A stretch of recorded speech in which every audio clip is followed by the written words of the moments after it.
Comme le stylo pour écrire, le corps est l'outil par excellence de l'expression orale, mais il est souvent très mal utilisé. Par la technique, nous allons le transformer en instrument au service de notre expression.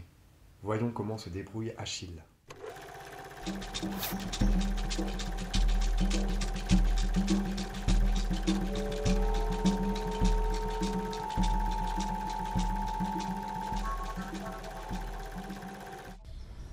Lundi, une semaine pour écrire 2 minutes sur Patterson.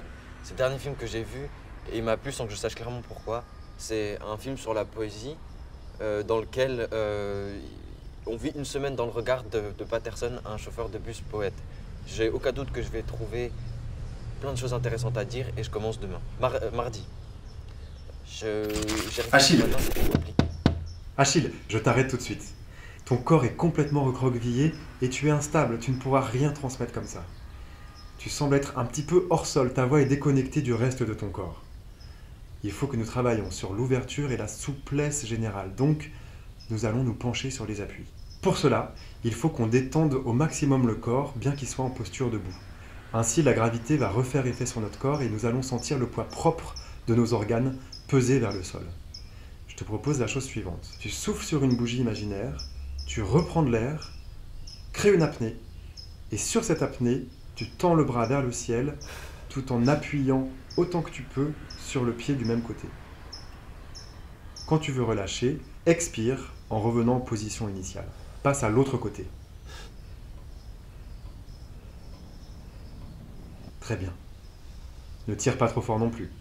Refais la même chose maintenant avec les deux bras en poussant sur les deux pieds au sol. Maintenant, accueille les sensations. Sens ton poids descendre sur tes pieds, sens que tes mains pèsent lourd et que tes épaules sont bien basses. Maintenant que nous avons détendu le haut du corps, nous allons travailler avec le centre de gravité. Je t'invite à fermer les yeux et à visualiser ton nombril. On va exercer une inclinaison de quelques millimètres en avant, en arrière et sur les côtés. Tu vas sentir que des groupes de muscles se mobilisent pour maintenir ton équilibre. Au milieu de tout ça, trouve la position où le plus de groupes de muscles possible restent détendus. Nous allons maintenant créer le système postural complet. Écarte suffisamment tes pieds pour qu'ils aient à peu près le même écartement que celui de tes épaules. Déverrouille les genoux, bascule très légèrement ton bassin vers l'avant et étire le cou comme si une ficelle imaginaire était rattachée au sommet de ton crâne. Sens qu'une verticalité se développe dans ton corps. Il ne faut à aucun moment que tu sois inconfortable. Tous ces gestes sont minuscules et parfois même invisibles. Maintenant que la structure est en place, que le corps est stable mais détendu, nous allons travailler sur la colonne d'air pour ouvrir la voie. Si tu as un livre à disposition, pose-le sur ta tête et amuse-toi avec une respiration ample et très apaisée à sortir des sons, quels qu'ils soient. Expérimente. Tu peux terminer tes expérimentations avec un bâillement très ample et généreux.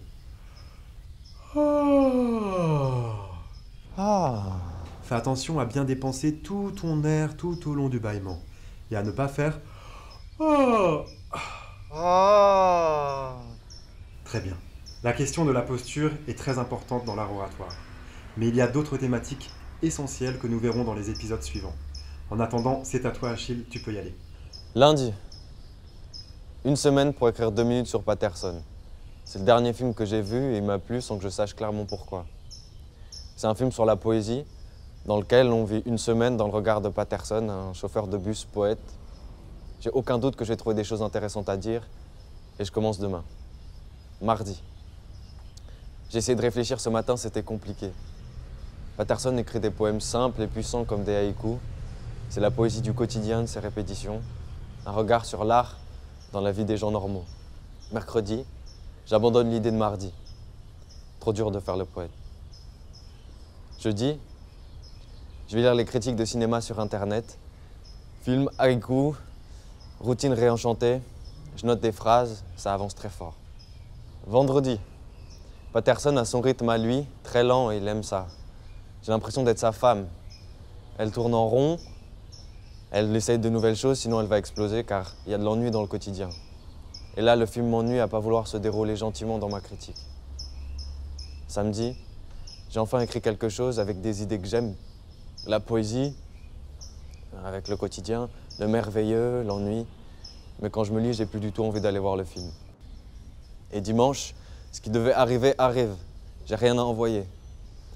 J'aime toujours Patterson, même après avoir bataillé pendant une semaine à essayer de lui faire dire des trucs intéressants. C'est qu'il y a quand même quelque chose. Je pense que ce qui me reste de ce film, c'est une impression forte qui vient de sa clarté et de sa simplicité. Patterson est un film sur la poésie, celle derrière la routine, et peut-être qu'en dire davantage n'a pas beaucoup d'intérêt. Pourquoi? C'est peut-être la marque d'un bon poème, de ne laisser qu'une trace diffuse, mais puissante, d'être simple et clair. La maladresse serait d'essayer à tout prix de traduire cette poésie, et j'ai essayé, et j'ai compris ce que dit le poète japonais à Patterson. La poésie en traduction, c'est comme prendre une douche avec un imperméable.